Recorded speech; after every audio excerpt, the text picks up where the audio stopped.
시청자 여러분 안녕하십니까? 한 주간의 경제 이슈를 알아보는 비즈앤머니입니다. 자, 오늘 첫 소식 자동차로 시작을 해보겠습니다. 현대차의 모든 기술이 집약된 제네시스 G90, 제 뒤에 나와 있는 바로 이 차입니다. 이 사전 계약만도 12,000대가 넘어설 정도로 이 시장을 강타하고 있는데요. 과연 어떤 점들이 호평을 받고 있을까요? 김홍모 기자가 시승을 하며 하나하나 체크해봤습니다. 오늘 제가 타볼 차는 제네시스의 G90입니다. 흔히들 회장님 차라고 불리며 뒷자리 승차감이 좋은 비싸고 고급진 차라는 이미지가 굉장히 강한데요. 6년 만에 4세대라는 이름으로 풀체인지 모델로 출시한 G90는 더 편안한 뒷자리와 함께 운전자에 대한 편의 사용도 강화했습니다. 외장 디자인을 살펴보면 전방에 그릴이 교차되는 형식으로 입체감 있게 구성된 걸 살펴볼 수 있습니다. 그리고 그 옆으로 제네시스만의 투라인 시그니처가 눈에 들어오는데요. 특히 후방에 위치한 리어 램프를 살펴보면 트렁크의 각진 라인과 연결되어 날렵한 인상을 줍니다. 도어를 자동으로 여닫을 수 있는 이지 클로즈 시스템이 적용돼 차를 타기 전부터 하이엔드 플래그십의 특별함을 느낄 수 있는데요. 신형 G90는 가솔린 3.5 터보 엔진과 8단 자동 변속기가 탑재돼 최고 출력 380마력, 최대 토크 54kg 포스퍼미터의 성능을 자랑합니다. VIP만을 위한 차라는 한계를 넘어 단지 후석의 VIP에게만 국한되지 않도록 VIP들의 BVIP를 위한 오너 드라이버로서의 격조까지 생각하며 마사지 기능은 보통 뒷자리만 되기 마련인데 G90는 앞좌석에서도 마사지 기능이 됩니다. 센터 패시아도 고급 브랜드답게 우드 소재의 프레임과 가죽으로 이루어져 있는데요. 공조장치 조절 쪽 버튼 배열도 아날로그와 터치의 혼합형입니다. 주행감은 정숙성과 부드러움으로 설명할 수 있습니다. 여타의 차들을 탔을 때 이 정도로 엑셀을 밟으면 급가속을 하겠다 싶을 정도로 밟아도 G90는 스무스하게 움직이며 동시에 빠른 응답성을 보여줍니다. 앞선 세대 대비 차체 구조 강화와 함께 흡차음 보강이 이루어졌으며 응동형 소음 저감 기술인 액티브 로드 노이즈 컨트롤 적용으로 감응 주파수 영역대를 확대해 정숙성을 극대화했습니다. 또 코로나19로 모두가 마스크를 쓰는 등 방역이 일상이 된 삶에 맞춰 손이 자주 가는 부분들은 항균 소재를 적용하고 암레스트 수납 공간에 자외선 살균 기능을 추가했습니다. 뒷자리에 앉았을 때 갑갑함 없이 무릎 공간도 충분합니다. 좌석 옆에 위치한 디지털 인터페이스와 정면의 디스플레이를 통해 내비게이션 위치를 설정하거나 음악 재생, 에어컨, 좌석 위치 조절과 마사지 등 핸들 돌리는 것 외에 모든 것이 컨트롤 가능합니다. 특히 시트의 레스트 모드를 누르면 탑승자가 발을 쭉 펼 수 있도록 좌석이 움직이는데요. 여기까지 된다고? 라는 생각이 들 정도로 굉장히 넓은 공간을 확보해 줍니다.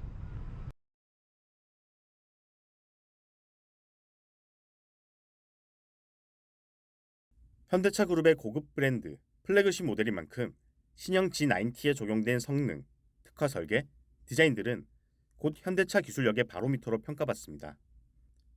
계약 개시 첫날, 지난해 3세대 연간 판매량을 뛰어넘는 12,000대의 계약 건수를 기록하며 쾌조의 출발을 보인 G90. G90가 이 기세를 계속 이어나갈 수 있을지 시장의 이목이 집중됩니다. 팍스 경제TV 김홍모입니다. 최근 중국 업체들을 중심으로 중저가 스마트폰 시장이 빠르게 성장하고 있습니다. 삼성전자도 갤럭시 S21 펜 에디션을 출시하며 시장 점유율 확대에 나섰습니다. 이영선 기자의 보도입니다. 삼성전자가 지난 11일 보급형 스마트폰인 갤럭시 S21 펜 에디션을 글로벌 시장에 출시했습니다. 갤럭시 펜 에디션은 삼성전자가 올해 처음으로 선보이는 스마트폰으로 플래그십 모델인 갤럭시 S21 기능 중 갤럭시 소비자들이 선호하는 기능이 대거 탑재됐습니다. 특히 카메라 전후면 동시 촬영이 가능한 듀얼 레코딩 기능이 탑재돼 보다 다양한 화면을 담을 수 있습니다. 또 대용량 배터리를 탑재해 30분 충전으로 하루 종일 고성능 스마트폰 기능도 즐길 수 있습니다. 갤럭시 펜 에디션은 중국 시장에도 출시됐습니다. 출고가는 약 86만 원 수준으로 중국 브랜드 플래그십 모델 가격이 90만 원에서 100만 원대에 형성됐다는 점을 고려하면 성능 대비 가격 경쟁력이 우수하다는 평가입니다. 현재 삼성은 중국 시장에서 고전하고 있습니다. 지난해 기준 오포, 비보 등 중국 브랜드 시장 점유율은 80%가 넘는 반면 삼성의 점유율은 1%가 채 되지 않는 상황. 이를 위해 삼성은 지난해 12월 중국 사업 혁신팀을 신설했습니다. 공급망 관리부터 마케팅까지 사업 전반에 걸친 대수술을 통해 중국 스마트폰 사업을 제도화시키는 기회로 삼겠다는 전략인 겁니다. 삼성이 스마트폰 무덤이라 불리는 중국 시장에서 갤럭시 S21 펜 에디션의 흥행을 발판 삼아 시장 장악력 확대에 성공할 수 있을지 업계 관심이 모아지고 있습니다. 팍스경제TV 이형선입니다. 네, 다음은 조선업계 소식입니다. 지난해 조선업계는 주춤했던 수주 분위기를 깨고 힘껏 기지개를 켜는 모습을 보였습니다. 조선업계가 8년 만에 최대 수주 실적을 달성한 건데요. 그중에서도 한국조선해양은 당초 목표보다 무려 152%나 증가한 수주 실적을 올렸습니다. 친환경 선박이 주요했다는 평가인데요. 배석원 기자가 전해드립니다. 한국조선해양이 지난해 달성한 수주액은 총 228억 달러. 당초 목표했던 149억 달러보다 무려 152%나 늘었습니다. 우리 돈으로 약 27조 2,100억 원에 달하는 규모입니다. 한국조선해양이 강점을 가진 친환경 선박과 가스선과 같은 고부가치 선박을 중심으로 대거 수주를 이뤄냈습니다. 한국조선해양의 자회사인 현대중공업과 현대삼호중공업, 현대미포조선의 수주 실적은 4개 선박에서 두드러졌습니다. 대형 컨테이너선과 석유 화학제품 운반선인 PC선, LPG, LNG 연료 운반 선박에서 수주 실적이 크게 증가했습니다. 특히 이 중에서도 LNG 이중연료 추진 선박의 수주 증가가 눈에 띕니다.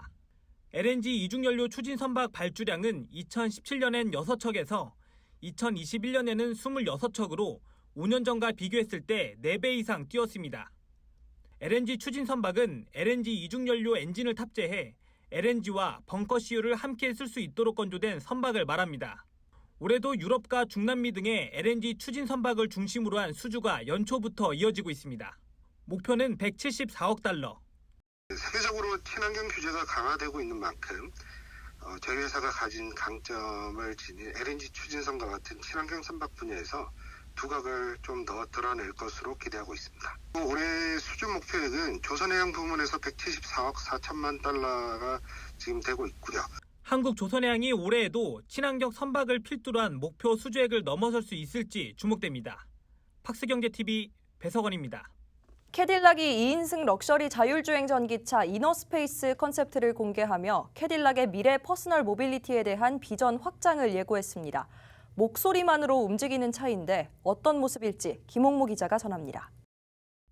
캐딜락 특유의 방패 모양 엠블럼과 함께 전면을 가득 채운 그릴. 여타의 자동차와는 다르다는 듯 양옆 문과 함께 열리는 천장. 운전석에 앉아서 바라보는 정면의 풍경은 유리창이 아니라 캐딜락의 미래 모빌리티 방향성을 품은 UI가 담긴 디스플레이로 꽉 채워져 있습니다. A dramatic two-passenger electric and fully autonomous luxury concept. The expansive glass roof and sculpted body side allows unimpeded views. The doors and the roof open as one, and the seats pivot outward to create a welcoming and comfortable entry and a thoughtful, gracious egress. 실내를 거실처럼 꾸민 자율주행차란 뜻의 캐딜락 헤일로. 그 컨셉 포트폴리오의 일환인 이너스페이스는 극적인 차량 디자인과 최첨단 기술 탑재로 캐딜락이 지향하고자 하는 미래 모빌리티의 모습을 갖추고 있습니다. The Innerspace immediately recognizes you and your voice. The AI-driven interface with biometric tracking capability mirrors your digital device and evaluates your personal needs. Passengers can interact with the intuitive tactile or voice controls. 전동화 자율주행은 차량의 역할과 차량 내 고객의 경험을 근본적으로 변화시킬 것이라는 캐딜락의 비전이 시장에서 어떤 평가를 받을지 관심이 집중됩니다. 팍스경제TV 김홍모입니다.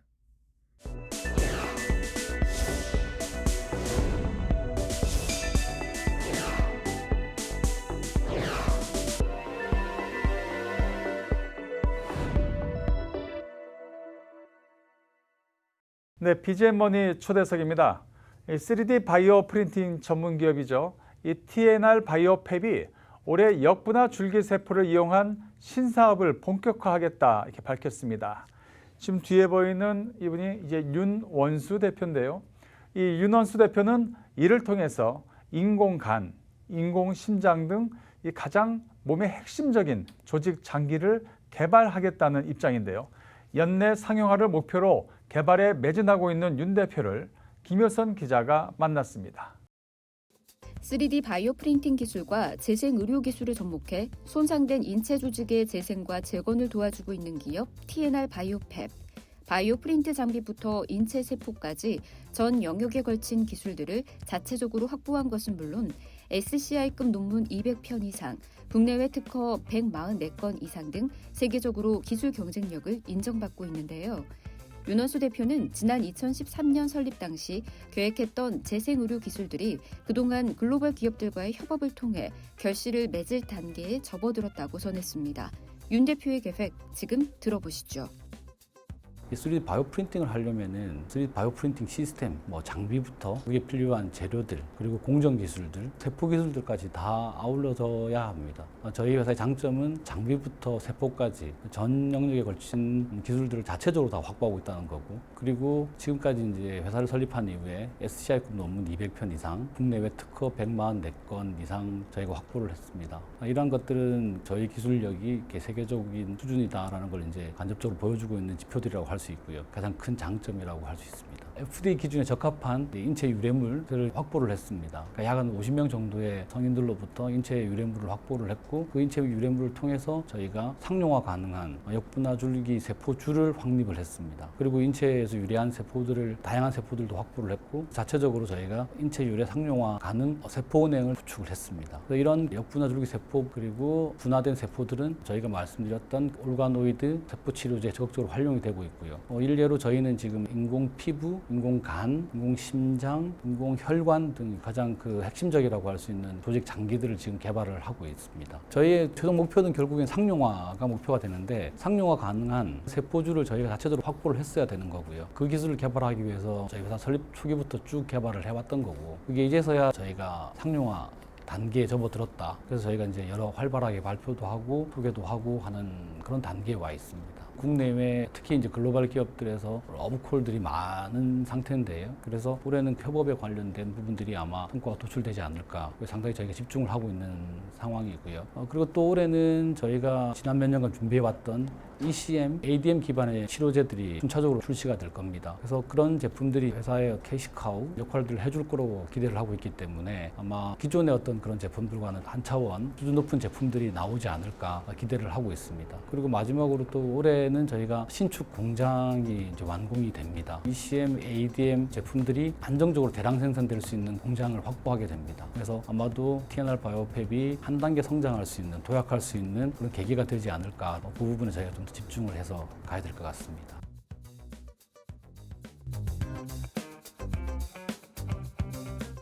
비대면 문화 확산으로 요즘 오프라인 매장들이 참 어렵죠. 이런 시기에 이랜드 뉴발란스 키즈가 체험형 컨텐츠로 MZ세대를 공략하고 나섰습니다.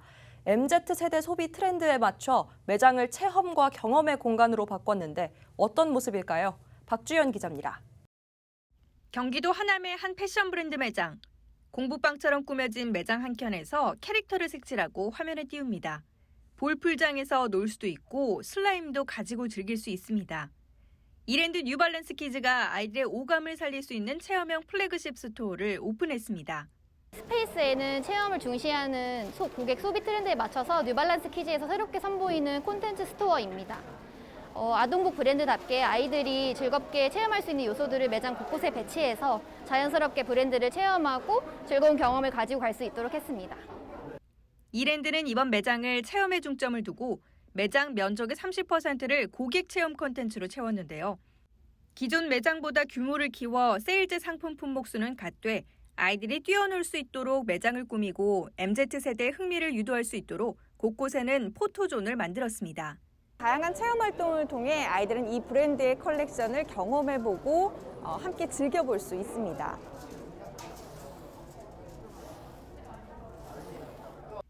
이처럼 이랜드가 오프라인 매장에 공을 들이는 이유는 온라인 매출이 증가 추세지만 신체 사이즈가 계속 변화하는 아동 고객의 특성상 오프라인 매장에서 직접 입혀보고 구매하는 고객들이 많아 오프라인 매출 비중이 높기 때문인데요. 또한 부모가 된 MZ세대가 최근 오프라인 매장을 단순 구매 목적이 아닌 체험과 SNS 인증을 위해 방문하는 트렌드가 형성되는 점도 한몫했습니다. 이랜드는 고객과 함께할 수 있는 오프라인 공간 구성을 통해 앞으로도 브랜드 경험을 공유해 나가겠다는 계획입니다. 올해 뉴발란스 키즈는 고객들과 지속적으로 소통하고 브랜드를 좀 더 가치 있게 경험할 수 있는 마케팅을 지속적으로 선보일 계획입니다. 한편 뉴발란스 키즈는 2013년 세계 처음으로 한국에서 단독 매장을 선보이기 시작했는데요. 의류 중심에서 가방과 신발 라인을 확장해 성장폭을 키워오고 있습니다. 지난해 뉴발란스 키즈는 20%가량 성장세를 기록하며 1,700억 원의 매출을 기록한 바 있는데요. 온라인 쇼핑 시대, 오프라인을 포기하지 않고 기존 세일즈형 매장 형태를 바꿔 체험형 콘텐츠로 고객 유혹에 나선 뉴발란스 키즈의 성장이 주목되고 있습니다. 팍스경제TV 박주연입니다. 이 식물을 키워본 분들 계실 겁니다.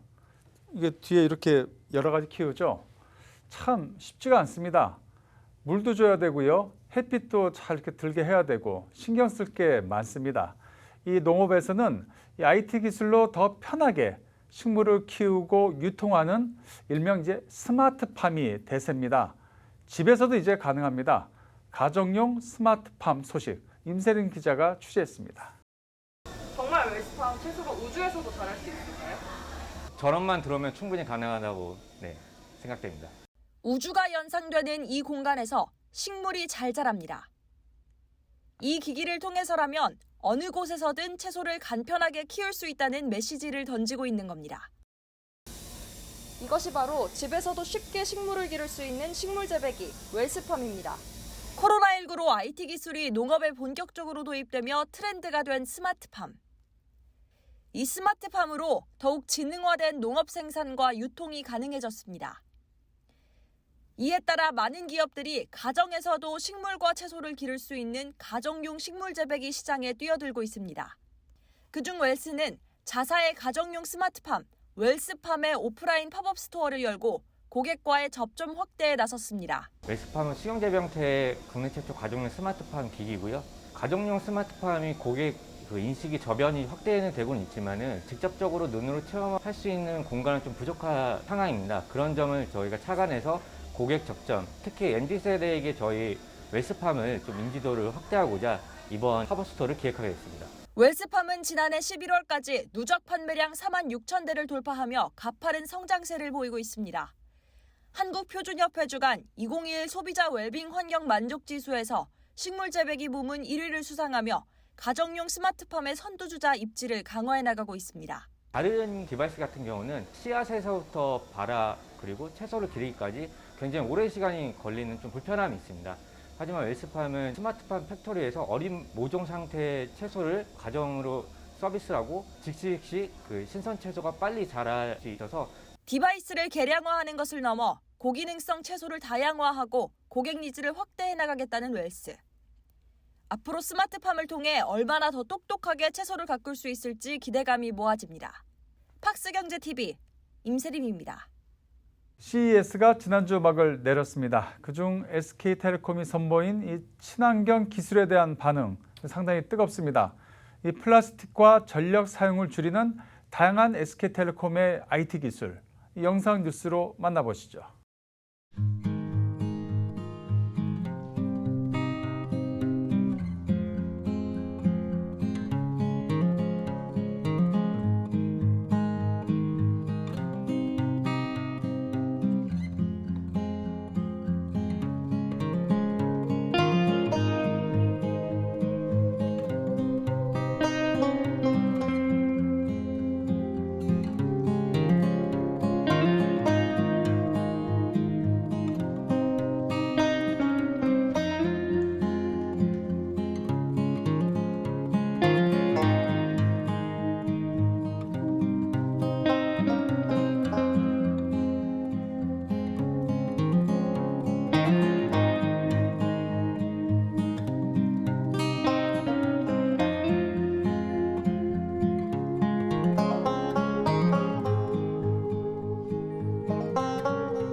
이 지난해 코로나 여파 속에서도 건설업계는 이 4년 연속 국내 수주 성장과 더불어 이 해외에서도 300억 달러 실적을 기록하는 성과를 달성했습니다.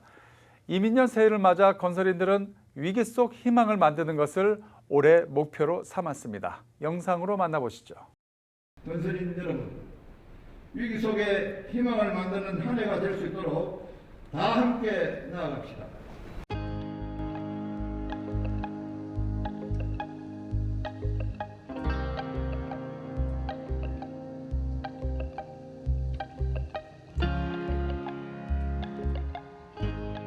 코로나19로 많은 현장이 어려웠을 텐데 건설 수주가 4년째 계속 늘어났고 해외 수주에서 2년 연속 300억 달러를 초과하는 성과를 거뒀다고 하죠. 코로나 위기 속에서도 큰 성과를 내주신 건설인 여러분들께 다시 한번 감사 인사를 올립니다.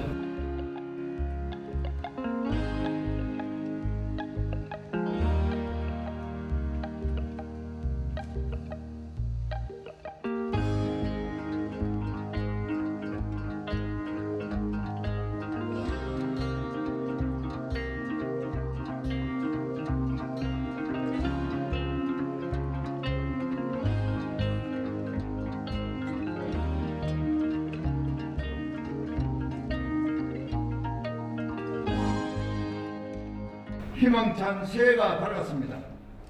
지난해 코로나 위기 속에서도 우리 건설인들의 역량은 빛을 발했습니다. 국내 건설 수주 실적이 200조 원을 넘어서는 사상 최대치를 기록하였고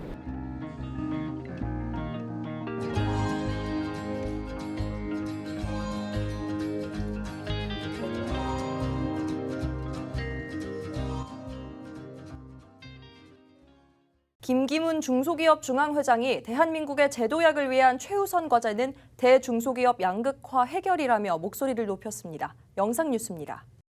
최우선 과제는 대중소기업의 양극화 해결입니다. 양극화는 노력한 만큼의 성과가 공정해야 해결될 수 있고 상생의 문화는 대기업과 중소기업이 함께 만들어가야 합니다.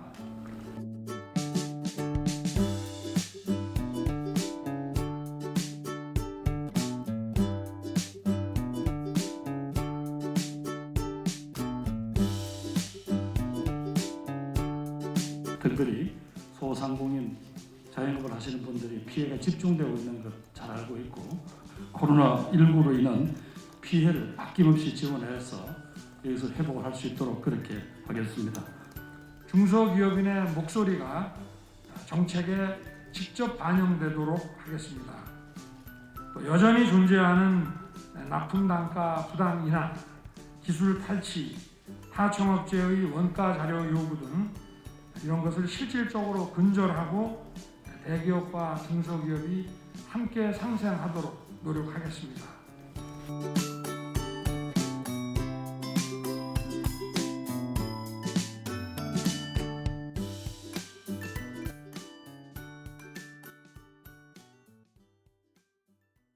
이상으로 BGN머니를 마칩니다. 네, 다음 주에도 기자들이 발로 뛰는 생생한 현장의 소식 우리 시청자 여러분께 전해드리겠습니다. 고맙습니다.